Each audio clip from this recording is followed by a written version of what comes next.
we're back with another one.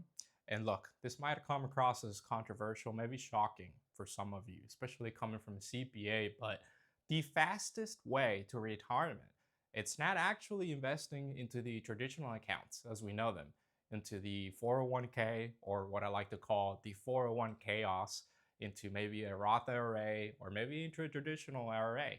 But it's actually building a business. And think about it. Why do you think big players like Elon or Jeff Bezos, why do you think all these big players always, most of the time at the very least, end up selling, if not all of their interest in their companies, at least a portion of it? And they make sure that they hold a controlling interest at times. There's reasons, many reasons behind it. And look, it comes with many benefits. You can pretty much pocket a lump sum of cash pretty quickly after you build something that's actually worth buying. And that's what we're going to be talking about today. You built the business, you're finally, after years of hard work, after months of very hard work, you built something that's working for you, maybe doing great for you, and now you want to get more out of it. And in case you didn't know, even if your business makes 50K a year, you can conservatively sell that business for $200,000. That's a 4x multiplier. And depending on the processes, on the systems that you have implemented in your business, you can make that multiplier go all the way to 6 times, even 8 times, depending on the processes and the systems. And when you go out there and try to sell your business, know that just like there is a huge real estate market as we know it out there, there's also a huge market in the selling and the buying of businesses. And when buyers and investors are looking into your business, understand that they're looking to gauge 2 things of your business. The first one being dependency. They want to know how dependent is the business in you. They want to make sure that the business will run for them as well. And then second, predictability. That's more of a safety net kind of thing. They want to make sure that your business is predictable enough to give them the peace of mind that they're actually going to get a return on their investment. Now, in doing so, they're gonna assess, gauge these 2 essentials, these 2 principles in the 3 main areas of a business. The first one being the revenue system. They wanna know, hey, how do leads come through the door? Who goes out there and does the outreach? Who's doing the closing? Is the owner involved, heavily involved at every step of the way with the revenue system? Are the workflows documented? The same for the second area that they're going to look for, the delivery system, the fulfillment itself. So do you sell a product or is it a service?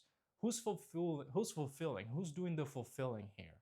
And is the business actually efficient in doing so? Are there any operational metrics as applicable to make sure to be able to gauge and compare to an industry competitor so that they can make a sound judgment when they compare your business against another? Because trust me, they will. Third, and here I'm biased here, but the numbers is when it comes down to it, really. The financial statement, the financial system. They check to see that your financial statements are basically investor grade.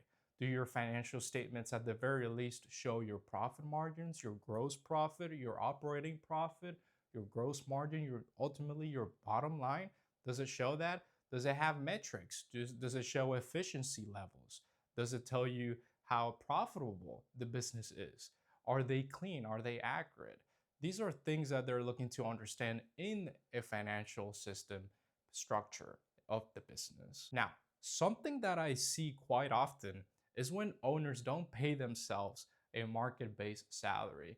And that basically distorts, if you put into perspective, it distorts your financial statements. When a third party, an outside party looking to put money into your business looks at your financial statements, they're really not looking at the true profit margin of the business, because in the salary section, that number is not realistic. So if they put money into the business and they have to pay somebody else because they just want to pocket the bottom line and not do as much work as you do in the business, well, they need to factor that in. They want to understand what the true bottom line is. So it's very important for you to pay yourself a market-based salary if you're going to go out there and sell the business, because if you just leave it up to them, to other people, well, they're going to come up with a number that it's not going to be in your favor, because the less bottom line, the less income that the business is, at least what they presume to be making a year, the less money you're going to be able to get by selling